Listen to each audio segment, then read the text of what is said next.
بڑی پیاری کتاب ہے جنتی زیور. اس کے اندر بڑے پیارے انداز میں قرآن پاک کی صورتوں کے فوائد لکھے ہیں. ویسے تو قرآن کا ہر لفظ رحمت ہے, نیکیوں کی برسات اور رحمتوں کی برسات ہونا شروع ہو جاتی ہے اگر آپ تلاوت قرآن کریں. مگر یاد رکھیے, اب غور سے سنتے جائیے گا, ہو سکے تو نوٹ کیجیے گا. سورہ فاتحہ 100 مرتبہ پڑھ کر جو دعا مانگی جائے قبول ہوتی ہے. سورہ بقرہ سورہ فاتحہ کے بعد آئی. سورہ بقرہ کی تلاوت سے شیطان گھر سے بھاگ جاتا ہے. آیت الکرسی پڑھنے سے محتاجی دور ہوتی ہے. سورۃ الکہف کو ہمیشہ پڑھنے والا دجال کے فتنوں سے محفوظ رہے گا. والدین کی قبر پر ہر جمعہ سورہ یاسین کی تلاوت کرنے سے اس کے حروف کی تعداد کے برابر ان کے گناہ بخش دیے جاتے ہیں. والدین کی گناہ بخش دیے جائیں گے جتنے یاسین شریف کے حروف ہیں. سورہ الدخان پڑھنے سے مشکل دور ہوتی ہے.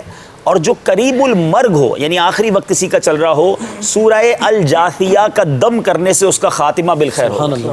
اچھا, سورہ حجرات کا پڑھنا اور دم کر کے پینا, سورہ حجرات کا پڑھنا اور دم کر کے پینا گھر میں خیر و برکت کے لیے مفید ہے. سورہ قاف پڑھنے سے, ہو سکتا ہے مجھے کچھ باغ والے کسان بھائی بھی سن رہے ہو تو سنیے, سورہ قاف پڑھنے سے باغ میں پھلوں کی کثرت ہوتی ہے. سورہ رحمان 11 بار پڑھنے سے تمام مقاصد پورے ہوتے ہیں. سورہ واقعہ جو شخص روزانہ پڑھے گا اس کو کبھی فاقہ نہ ہوگا. سورہ ملک کو ہر رات میں پڑھنے والا عذاب قبر سے محفوظ رہے گا. سورہ مزمل کو 11 بار پڑھنے سے ہر مشکل آسان ہو جاتی ہے. سورہ المدثر کو پڑھ کر حفظ قرآن کی دعا مانگنے سے قرآن کریم کا یاد کرنا آسان ہو جاتا ہے. اب جو حافظ ہو رہے ہیں یہ سورہ مدثر کو پڑھ کر حفظ قرآن کی دعا مانگے تو انشاءاللہ قرآن پاک پڑھنا آسان ہو جائے, یاد کرنا آسان ہو جائے گا. سورہ النازعات پڑھنے سے جاں کنی کی تکلیف نہیں ہوگی. سورہ الضحیٰ پڑھنے سے بھاگا ہوا آدمی واپس آ جائے گا. سورہ علم نشرہ کو جس مال پر پڑھ دیا جائے اس میں خوب برکت ہوگی. اچھا, سورہ التین جو ہے 3 مرتبہ پڑھنے سے اخلاق و کردار بہترین ہوتے ہیں. سورہ علق میں جوڑوں کے درد کا علاج ہے. چلے میرے بزرگ بھی سن لیں, سورہ علق پڑھتے رہا کریں, جوانوں کو بھی ہو رہا ہے. سورہ قدر, سبحان اللہ, کتنی آسان, جو صبح و شام پڑھے گا اللہ عز و جل اس کی عزت بڑھا دے گا. سورہ البینہ برس اور یرکان کا علاج ہے. سورہ زلزال 4 قرآن کے برابر ہے. جس آدمی یا جانور کو نظر لگ گئی ہو اس پر سورہ عادیات پڑھ کر دم کرنے بہت مفید ہے. سورہ قارعہ پڑھنے سے بلاؤں سے حفاظت رہتی ہے. سورہ تکاثر کو 300 بار پڑھنے سے قرض جو ہے بہت جلد ادا ہو جاتا ہے. تو الہاکم التکاثر 300 بار پڑھ لے, بہت سارے لوگ قرض میں ڈوبے ہوئے ہوتے ہیں.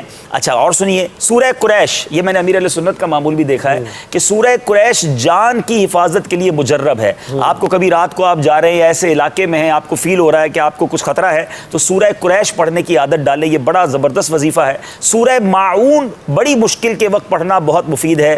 سورہ کوثر کی تلاوت سے بے اولاد صاحب اولاد ہو جاتا ہے. سورہ کافرون 4 قرآن کے برابر ہے.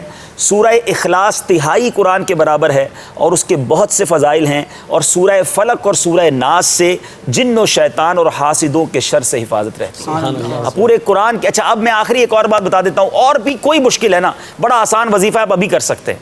وہ کیا ہے کہ پہلے قرآن پاک کے 14, یاد رکھیں فقہ حنفی کے مطابق ہمارے حنفی فقہ میں 14 آیات سجدہ ہے. تو آیات سجدہ 14 کی 14 ایک ہی مجلس میں اگر کوئی پڑھے اور پھر 14 سجدے کرے اور جو اللہ سے دعا مانگے جس مشکل میں ہے, اللہ کے کرم سے وہ دعا جو ہے قبول ہوتی ہے اور مشکل دور ہو جاتی ہے. ہاں, یہ یاد رہے کہ وہ کہاں ملیں گی 14 آیتیں, تو یہ بھی آسان طریقہ بتا دیتا ہوں. ویسے تو پورے قرآن میں تلاش کرنی پڑیں گی. امیر علیہ سنت کا بڑا پیارا رسالہ ہے تلاوت کی فضیلت, یہ آپ ڈاؤن لوڈ کر لیں مدنی چینل کی ویب سائٹ سے, یہ میرے پاس تو موجود ہے.